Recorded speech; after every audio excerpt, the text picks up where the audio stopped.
I'm going to be honest with you. I'm going to give you the scenario why I went to look for a job, okay? My job going hunting was I was playing cards with a group of the ladies on my street. And this lady, Mrs. Kelly, came, which was the welfare lady. And this girl that was getting the welfare was going with the guy from the Air Force Base out there. And Miss Kelly didn't like that. He had his clothes in there, and she come and threw those clothes out on the ground. And back there in that day, it was dirt. And his uniforms were starched and cleaned and everything. So Helen been trying to get me to get on welfare. But that was something I never wanted to do. I never wanted to be on welfare. So that day I said, oh, Lord, no, I don't want that.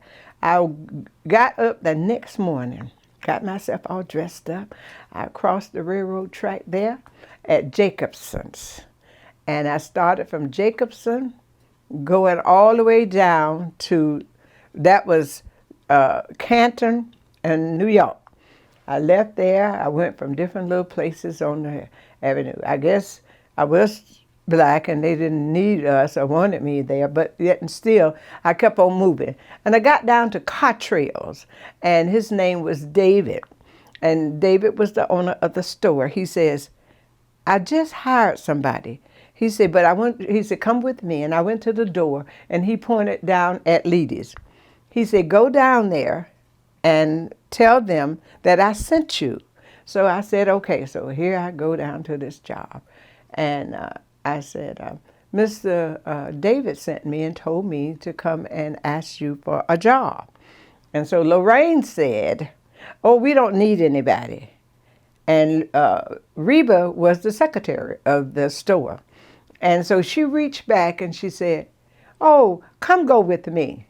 So I went on behind her, and it was a little stock room out in the back there. She threw this blouse up on the ironing board, and I said to myself, I don't think this was right for her to throw it to me. But she said, iron it. So I was taught to iron down this little thing that's on the front, the cuffs and the collar. She snatched it off of the ironing board, and she said, come go with me. So I said, oh, Lord, what's going on now? So she said, can you start working today? And I said, no, ma'am, I have to have somebody to keep my baby. And so she said, I said, but I could do it tomorrow. I left her, and I turned around, I said, what time do you want me to come to work? And she said, can you be here 8:45? I said, yes, ma'am. Don't ask me why I went across that track, but the girl told me. I told her I'm going downtown. And further, I'll tell you about that. I said, I'm going downtown and get me a job. And she said, oh, they ain't going to hire you.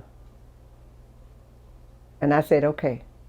I couldn't wait to get back over on my side of town where I could tell her. I left there.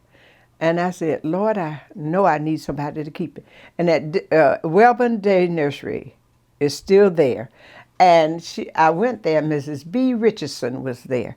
And I said, Miss B, I finally got me a job, because we were going to the same church. Miss B was head of the Welborn Day Nursery, but I had a job. And she knew I was going to church. And now that was the one thing that I was taught, that you take that baby to church and y'all go.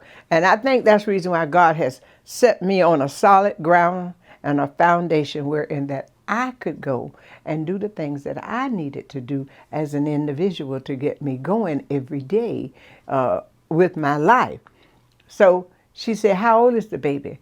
And I said, she 4 months old. She said, oh, Ernestine, I can't take her. And I said, oh, Miss B, I finally got a job and I really want to work. So she says, I'll tell you what.